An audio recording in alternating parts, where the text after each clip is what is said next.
give me medical attention to ease my pain. Sometimes I feel helpless, I need something to relieve my brain. You may love your MD, but he has none in store for me. So when the rain pours on me, my dream fulfillers, painkiller.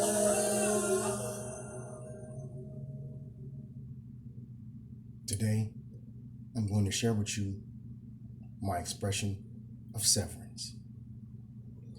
In presenting my perspective, I do not demand that you adopt this as your own, only to see if there's anything to be gained by acknowledging the reality that this expression represents. I call this wisdom ism. Enjoy.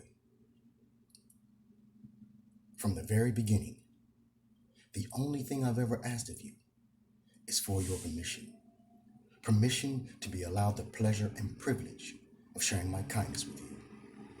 Not as a man attempting to contend for or win any position in your heart, but as my muse, my medicine, and one true elixir in need as a remedy for the effect that your presence has had on a sensitive poet like me. It took me some deep diving and exploring to comprehend the meaning of why my affinity for you was so profound to begin with. Then, through my honesty and candor, the pain from my pleasurable torment, and a powerless surrender, I realized, from a conception I was forming in my mind, I connected you with someone I cherished and shared intense feelings with lay dormant from a time long past.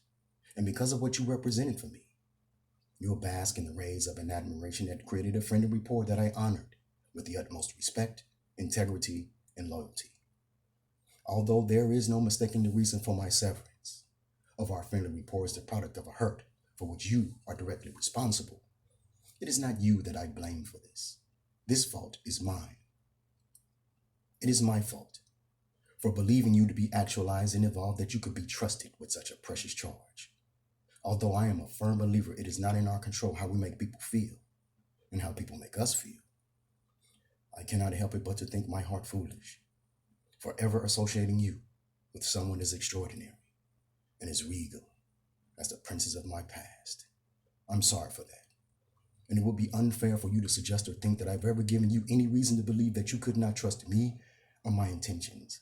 I've been nothing but kind to you, and I've never lied to you. I respect boundaries with honor, like I always do.